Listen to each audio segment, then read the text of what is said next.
சென்னையை அடுத்த திருமுல்லைவாயல் பகுதியில் பைகள் மற்றும் காலணி விற்பனை செய்யும் கடையில் பயங்கர தீ விபத்து ஏற்பட்டுள்ளது. அந்த காட்சிகளை நாம் பார்க்கலாம்.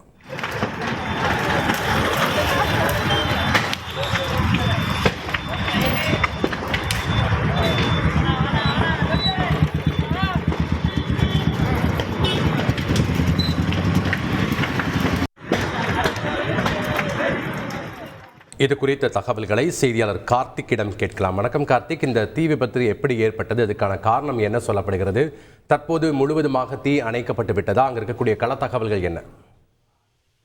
வணக்கம். திருமுல்லைவாயல் பேக் கடையில் பயங்கர தீ விபத்து ஏற்பட்டிருக்கிறது. திருமுல்லைவாயல் சிடிஎச் பிரதான சாலையில் இந்தியன் வங்கி அருகில் கார்த்திக் என்பவர் AKM பேக் வேர்ல்ட் என்னும் பெயர்ல பள்ளி குழந்தைகளுக்கு தேவையான பைகள், காலணிகள் உள்ளிட்டவை விற்பனை செய்யும் கடை நடத்தி வராரு. வழக்கம் போல நேற்று வியாபாரம் முடித்துவிட்டு கடையை மூடி சென்றிருக்கிறாரு.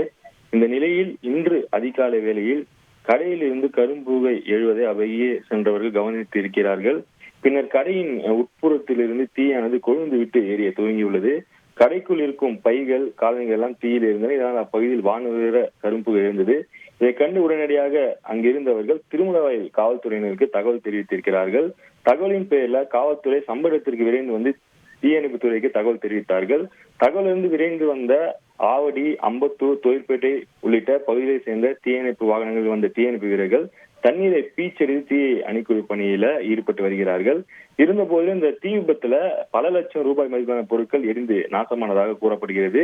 இந்த தீ விபத்து மின்கசிவால் ஏற்பட்டதா, என்ன காரணம் என்பது குறித்து திருமுல்லைவாயல் போலீசார் வழக்கு பதிவு செய்து விசாரணை மேற்கொண்டு வருகிறார்கள். இந்த தீ விபத்து காரணமாக சிடிஎச் பிரதான சாலையில பொதுமக்கள், வாகன ஓட்டிகள் கூடியிருப்பதால் பரபரப்பான சூழ்நிலை காணப்படுகிறது. நன்றி கார்த்திக், உங்களுடைய கள தகவல்களுக்கு. செய்திகளை உடனுக்குடன் தெரிந்து கொள்ள உடனே சப்ஸ்கிரைப் பண்ணுங்க.